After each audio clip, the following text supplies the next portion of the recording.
Oke, baik. Assalamualaikum warahmatullahi wabarakatuh. Nah, jadi kali ini kita akan membahas bagaimana cara menginterpretasi data yang diperoleh dari analisis diskriminan. Oke, baik. Sebelum kita menginterpretasi analisis diskriminannya, kita akan membahas sedikit tentang analisis diskriminan. Jadi analisis diskriminan itu merupakan metode statistik yang bertujuan untuk menggambarkan atau menjelaskan perbedaan antara dua kelompok atau lebih dalam dimensi yang sekecil mungkin. Nah, misalkan terdapat dua grup atau dua kelompok di mana kita ingin membedakan antara kelompok 1 dan kelompok 2. Kita mau melihat apakah kelompok 1 dan kelompok kedua ini berbeda. Nah, untuk mengetahuinya, maka kita dapat melakukan dengan analisis diskriminan. Jadi analisis diskriminan ini bertujuan untuk mengelompokkan atau membedakan antara kelompok 1 dengan kelompok kedua, apakah dia itu mampu membedakannya. Oke, nah sekarang agar lebih paham tentang bagaimana cara menganalisis data dengan analisis diskriminan, nah di sini ada contohnya. Nah, di sini contohnya itu diambil dari, bisa di-download materi dan contohnya itu di statcomat.com. Nah, di mana di sini saya mengambil contohnya seperti ini. Misalkan seorang peneliti ingin meneliti apakah faktor jumlah jam belajar dalam sehari atau IQ dan uang jajan mahasiswa dapat membedakan atau mengelompokkan mahasiswa untuk masuk ke dalam kelompok mahasiswa dengan IPK besar sama 3 atau IPK kurang dari 3. Berikut data yang telah dikumpulkan oleh peneliti tersebut. Nah, jadi di sini datanya ada sekitar 30 mahasiswa. Ya, terdapat 30 mahasiswa. Di sini ada IPK, jam, IQ, dan usia. Oke, ini usia maksudnya itu usia ya, bukan uang jajan. Tadi dan uang jajan ini salah ya. Oke, berarti soalnya misalkan seorang peneliti ingin meneliti apakah faktor jumlah jam belajar dalam sehari, IQ, dan usia mahasiswa dapat membedakan atau mengelompokkan mahasiswa untuk masuk ke dalam kelompok mahasiswa dengan IPK besar sama 3 atau kecil IPK kurang dari 3. Nah, di sini bagian IPK-nya kita lihat ada 0 dan 1. Ya, sebenarnya IPK-nya ada dua kategori. Kategorinya IPK yang besar sama 3 dan IPK yang kurang dari 3. Nah, di soal ini yang IPK kurang dari 3 itu dimisalkan dan dikategorikan sebagai 0 dan IPK besar sama 3 dikategorikan sama dengan 1. Oke. Nah, berdasarkan tabel di atas di sini yang ingin kita ketahui atau soalnya itu adalah kita ingin mengetahui pertama, apakah jumlah jam belajar dalam sehari merupakan faktor yang signifikan secara statistik untuk mengelompokkan atau membedakan antara mahasiswa dengan IPK kurang dari 3 dan IPK besar sama 3. Yang kedua, apakah IQ merupakan faktor yang signifikan secara statistika untuk mengelompokkan atau membedakan antara mahasiswa dengan IPK kurang dari 3 dan IPK besar sama 3. Yang ketiga dan keempat yang ketiga ingin melihat apakah usia, dan yang keempat faktor mana yang memiliki kontribusi paling besar dalam hal kemampuannya untuk membedakan antara mahasiswa IPK kurang dari 3 dan IPK besar sama 3. Oke, nah jadi tabel ini setelah saya copy paste di Excel agar gampang nanti di copy paste lagi ke SPSS-nya. Oke, di sini ada data mahasiswa, IPK, jam, IQ, dan usia. Mahasiswanya ini kita misalkan mahasiswa pertama, mahasiswa kedua, dan seterusnya. Jadi di sini terdapat 30 mahasiswa. Nah, IPK-nya mahasiswa 1 sampai mahasiswa ke-15 ini 0.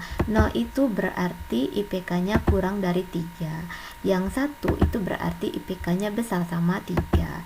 Ya, jadi di sini yang IPK itu variabelnya variabel terikat dan merupakan variabel kategori, dan jam, IQ, usia itu merupakan variabel bebasnya yang merupakan variabel numerik. Ya, oke. Jadi untuk menginterpretasi dan untuk menjawab pertanyaan yang ini, Oke, kita akan melakukan analisis diskriminan dengan menggunakan SPSS. Oke. Nah, sekarang kita buat di bagian variable view-nya. Di sini kita membutuhkan IPK, kemudian ada jam belajar, kemudian ada IQ dan usia. Oke, karena di IPK ini indeks prestasi kumulatif, jadi kita buat IPK yang ini jam belajar, keterangannya jam belajar, IQ mahasiswa, usia. Oke. Nah, di sini karena IPK-nya dalam bentuk kategori, jadi di bagian usia di IPK itu kita bagian value-nya pilih value itu 1, IPK yang 0 terlebih dahulu. 0 itu untuk yang IPK yang kurang dari 3. Oke, kita tambahkan. Kemudian 1 itu untuk kategori IPK yang besar sama 3. Oke. Udah ya, kita okekan. Nah, kemudian di measure-nya di sini kita ganti jadi scale semua. Oke, nah kita ke data view terlebih dahulu. Nah, IPK, jam, IQ dan usia. Nah, di sini untuk data-datanya tinggal kita copy paste di yang di Excel-nya. Ambil dari IPK sampai usia. Di copy, kemudian kita pindahkan di sini. Oke, ini merupakan datanya yang tadi ya.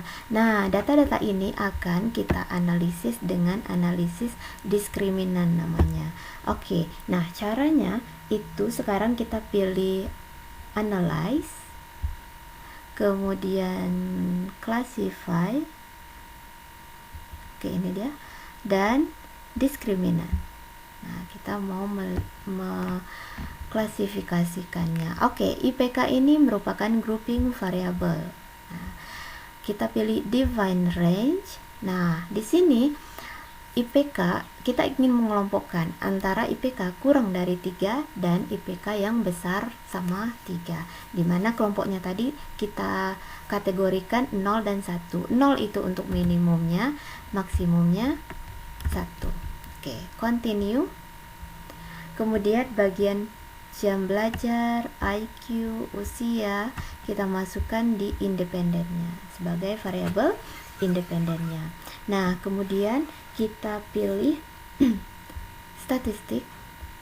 Kemudian yang ini dicontek means, univariate ANOVA, kemudian kita butuh box EMS. Yang ini, nah ini checklist semua ya, 4. Kemudian continue. Kita pilih classify, kemudian kita checklist yang ini case wise results, kemudian ini oke, continue. Kemudian bagian save kita klik semuanya. Oke, continue. Nah, ini kita klik use step with method. Oke, nah sekarang sepertinya sudah semua. Kita klik kemudian kita okekan. Oke, nah sekarang ini merupakan hasil diskriminannya ya, ini merupakan hasilnya. Jadi untuk hasil ini akan kita interpretasi, tapi di sini kita akan menginterpretasi beberapa tabel saja ya. Oke, beberapa tabel saja yang dianggap penting untuk diklasifikasi. Yang pertama, kita akan menginterpretasi grup statistik. Oke, kita kembali ke sini. Nah, ingat kita mempunyai 4 pertanyaan di sini. Nah, yang bagian grup, oke, kita lihat di bagian hasilnya.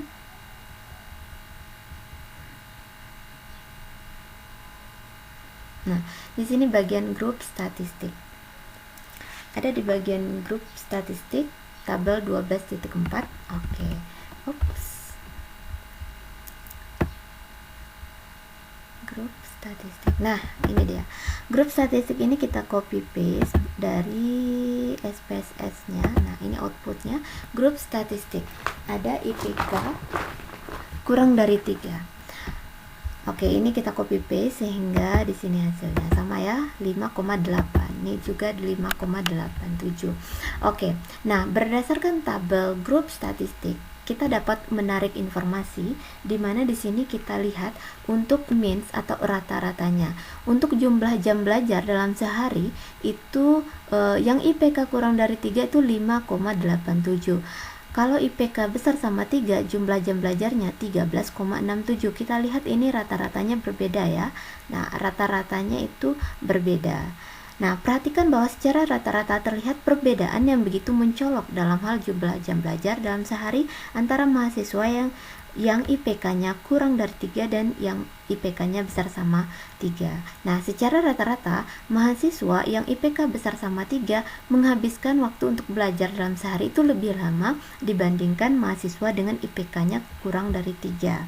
Nah, perbedaan rata-rata yang terjadi di antara kedua kelompok tersebut perlu diuji untuk menentukan apakah perbedaan tersebut signifikan atau tidak secara statistik. Nah, jika kita lihat antara jumlah jam belajarnya ini sangat jauh berbeda. Nah, jadi ini ada kemungkinannya jumlah jam belajar itu mampu membedakan antara mahasiswa yang IPK-nya kurang dari 3 dan mahasiswa yang besar sama 3. Kemudian kalau kita lihat di bagian IQ mahasiswa, nah ini rata-ratanya IQ mahasiswa yang kurang dari 3 itu 96,60, yang IQ mahasiswa yang besar sama 3 itu 105,07. Nah, di sini kita lihat perbedaannya juga agak jauh berbeda, sehingga kemungkinannya kita prediksikan IQ mahasiswa itu mampu membedakan antara mahasiswa yang IPK-nya kurang dari 3 dan mahasiswanya besar sama 3. Kemudian untuk usia mahasiswa yang kurang dari 3 rata-ratanya 22,20, besar sama 3 rata-ratanya 22,80. Nah, di sini kita lihat kalau rata-rata usia ini sama-sama 22 tapi cuman berbeda 0, sekian ya. Nah, jadi jika kita lihat bagian usia ini tidak terlalu jauh perbedaannya, perbedaan rata-ratanya tidak terlalu jauh. Nah, dapat kita simpulkan ini kemungkinan usia prediksinya itu tidak mampu membedakan antara orang yang kelompok IPK-nya kurang dari 3 dan orang dengan mahasiswa dengan kelompoknya besar sama 3. Nah, itu untuk tabel grup statistik. Kita melihat kemungkinan atau prediksinya ya. Oke, kemudian untuk tabel test of equality of group means ini kita ambil di bagian sini. Nah, ini di bagian bawahnya. Nah, yang ini ya, Wix lambdanya 0,151. Oke, kita copy paste bagian sini. Nah, sama ya, 0,151. Nah, untuk tabel ini itu bertujuan untuk mengetahui faktor mana yang signifikan membedakan kedua kelompok tersebut ya. Faktor mana yang signifikan membedakan. Oke, jadi nah, kita lihat nilai signifikannya. Di sini apabila nilai signifikannya, nah di sini kita bandingkan nilai signifikan dengan tingkat signifikansi alfa. Jika nilai signifikannya besar sama dengan tingkat signifikansi, maka perbedaan rata-rata yang terjadi signifikan secara statistik. Tapi jika signifikannya kurang dari tingkat signifikansi, maka perbedaan rata-rata yang terjadi tidak signifikan secara statistik. Jika terjadi perbedaan rata-rata yang signifikan secara statistika dari suatu variabel bebas berdasarkan kelompok mahasiswa dengan IPK kurang dari 3 dan besar sama 3, maka diindikasi variabel bebas tersebut berpengaruh dalam hal pengelompokan. Nah, sekarang kita mau melihat nilai signifikansinya. Lihat, dalam jumlah jam belajar dalam sehari, jumlah jam, nilai signya bagian terakhir ya, kolom terakhir itu 0,00. Nah, alfanya itu kan 0,05 karena nilai signifikannya lebih kecil dibandingkan tingkat signifikansi 0,00 kecil dari 0,05, maka perbedaan rata-rata jumlah jam belajar dalam sehari antara mahasiswa IPK kurang dari 3 dan mahasiswa IPK besar sama 3 signifikan secara statistika. Jadi perbedaannya ini signifikan karena nilainya signifikannya 0,00 kurang dari 0,05. Berarti artinya dia signifikan secara statistik. Oke, untuk yang kedua IQ mahasiswa, kita lihat nilai signya kebetulan sama ya, 0,000. 0,000 itu juga kurang dari 0,05, sehingga perbedaan rata-rata IQ antara mahasiswa IPK-nya kurang dari 3 dan IPK besar sama 3 itu signifikan secara statistik. Nah, kemudian untuk usia, jika kita lihat di bagian usia nilai signifikannya 0,353. Nah, ternyata yang usia mahasiswa itu 0,353. Nah, 0,353 itu besar sama dengan 0,05, besar ya, besar dari 0,05. Maka perbedaan rata-rata usia antara mahasiswa dengan IPK kurang dari 3 dan IPK besar sama 3 tidak signifikan secara statistik karena nilainya itu besar sama dari 0,05 nilai signifikannya. Oke. Nah, kemudian kita lanjut ke tabel berikutnya, tabel yang ini variabel interest ya. Kita lihat di sini yang mana tabelnya.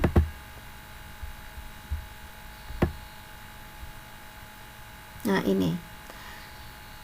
Yang ini ya. Nah, ini tabelnya. 2,97 ya. Yang ini tabelnya. Nah, oke, sekarang kita mau interpretasi tabel 1206. Oke, berdasarkan tabel 1206, variabel internya dapat ditarik informasi bahwa variabel IQ dan jam diikut sertakan.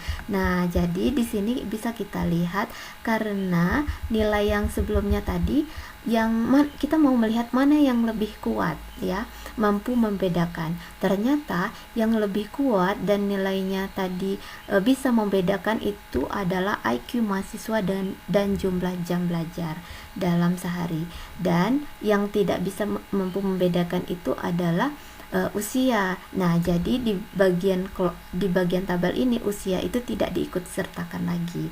Jadi yang diikut sertakan hanya IQ dan jam saja. Nah, di sini IQ dan jam diikut sertakan untuk proses pembentukan persamaan diskriminan, sedangkan variabel usia itu tidak diikut sertakan. Nah, kita perhatikan bahwa berdasarkan hasil sebelumnya, yakni pada tabel test of equality of group means, diketahui bahwa perbedaan rata-rata dari variabel IQ dan jam kelompok tersebut signifikan secara statistik. Namun yang tadi usia itu tidak signifikan, sehingga yang mampu membedakan itu IQ sama jumlah jam belajar. Jadi yang diikut sertakan untuk proses pembentukan persamaan diskriminan pada tabel di sini hanya dua saja, yaitu IQ dan jumlah jam belajar. Oke, kita lanjutkan ke tabel berikutnya. Kita mau menginterpretasi tabel variable in the analysis. Oke, itu bisa diambil di tabel. Nah, ini variable in the analysis ya. Oke. Nah, apa arti tabel ini? Artinya nih, dalam tabel variable in the analysis pada langkah pertama atau step 1, variabel yang dipilih pertama kali. Nah, di sini kita lihat kan ada dua, IQ mahasiswa, sedangkan usia itu tidak diikut sertakan tadi ya. Nah, di sini IQ itu dipilih pertama. Artinya apa? Artinya IQ itu mempunyai kemampuan pertama untuk membedakan. Nah, sedangkan jumlah jam belajar dipilih dalam yang kedua. Nah, di sini artinya jumlah jam belajar itu lebih kurang mampu dibandingkan IQ, maka dipilihlah jumlah jam belajar itu di bagian kedua yang yang mempunyai kemampuan untuk membedakan antara mahasiswa dengan IPK kurang dari 3 dan IPK besar sama 3. Nah, itu artinya ya. Di sini hanya terpilih 2 saja variabelnya. Oke. Nih, selanjutnya pada langkah kedua, variabel jam dimasukkan untuk proses analisis. Dalam hal ini, variabel jam menempati urutan kedua dalam hal kemampuannya untuk mengelompokkan atau membedakan antara mahasiswa dengan IPK kurang dari 3 dan mahasiswa dengan IPK besar sama 3. Oke. Nah, sekarang kita lanjutkan kembali.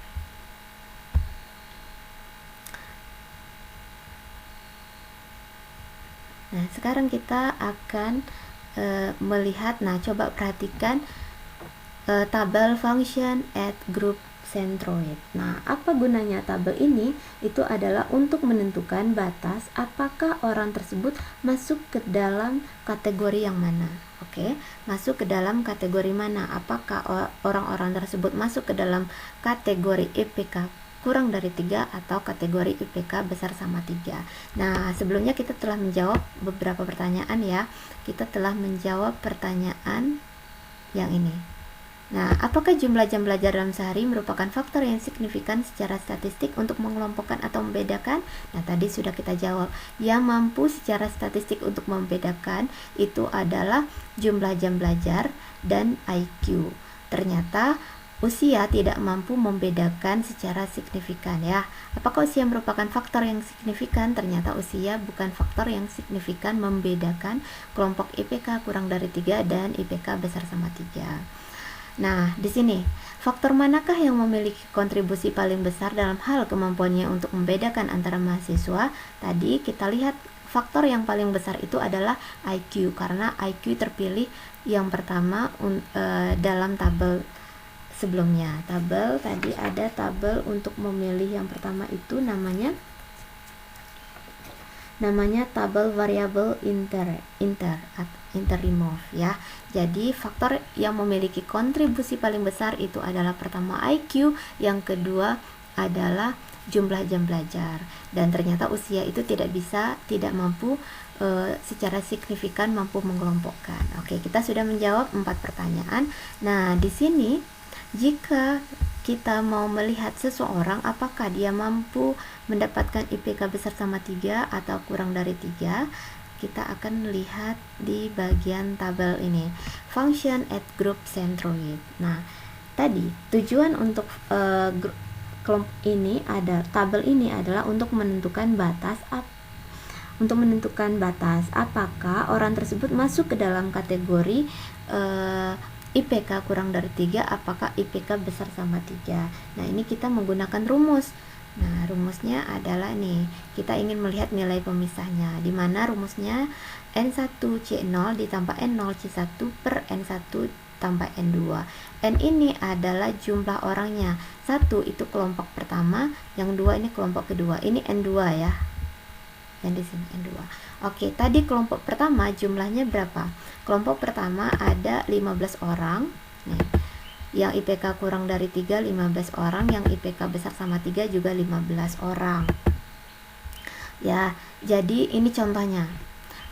Oke, sekarang diketahui nilai centroid untuk kelompok mahasiswa IPK-nya kurang dari 3 adalah di sini 0 negatif 3826. Nah, nilai centroidnya diperoleh di tabel sebelumnya. Nilai centroidnya diperoleh dari tabel, nah yang di sini tabelnya. Oke. Nah, tabel nih ada nilai centroidnya.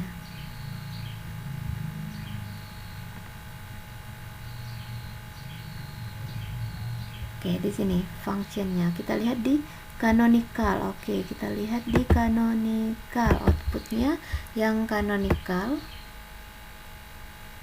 Nih, canonical. Oke, di canonicalnya kita bisa melihat nilainya ada negatif konstannya min 63,395. Oke, kita copy paste tadi. Nah, min 6398. Nah, kita masukkan ke sini. Nih, diskriminan, canonical diskriminan function coefficient diperoleh persamaannya ini min 63,398. 5 lagi. Nah, ya, min 63,398 yang IQ-nya 0,596 dan 0,333. Oke, 0,596 untuk IQ dan jamnya 0,333. Nah, di sini kita lihat cuman IQ dan jam saja yang diikut sertakan ya, karena ini yang mampu membedakan. Oke, kita ambil contohnya. Misalkan seorang mahasiswa namanya Ugi diketahui jumlah jam belajar dalam sehari itu 6 jam dan memiliki IQ 101. Jumlah jam belajarnya 6, IQ-nya 101. Jumlah jam belajar jam 6. Berarti di sini kita ganti 6. Dan IQ 101, bagian IQ kita ganti 101. Sehingga kita peroleh negatif 1,0204. Nah, perhatikan bahwa karena nilai diskriminannya negatif 1,204 lebih kecil dibandingkan nilai kritis pemisahnya, yakni 0, maka Ugi diprediksi masuk ke dalam kelompok mahasiswa IPK besar kecil dari 3. Nah, nilai pemisahnya 0, kita lihat dari mana nilai pemisahnya itu 0.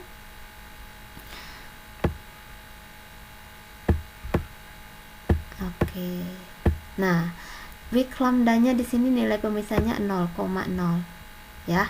Nah, jadi dia kurang dari, karena negatif tadi ya, kurang dari 0. Mana tadi? Nah, berarti kalau kurang dari 0, maka di sini nih lebih kecil dibandingkan dengan nilai kritis, yakni 0, maka Ugi diprediksi masuk ke dalam kelompok mahasiswa kurang dari 3. Oke, contoh lainnya ada lagi namanya Egi, jumlah jam belajarnya 14 jam, IQ-nya 102. Kita lihat Egi ini masuk di kelompok mana? Masukkan IQ-nya 102, jam belajarnya 14, maka dijumlahkan hasilnya 2,056. Ini besar dari 0, maka Egi diprediksikan masuk ke dalam kelompok mahasiswa dengan IPK-nya yang besar sama 3. Nah, jadi dari sini kita bisa melihat apakah orang tersebut masuk ke dalam kelompok IPK kurang dari 3 atau besar sama 3 dengan diketahuinya jumlah jam belajar mahasiswa tersebut. Oke, nah sampai di sini penjelasan untuk interpretasi analisis diskriminan. Terima kasih atas perhatiannya. Semoga bermanfaat. Assalamualaikum warahmatullahi wabarakatuh.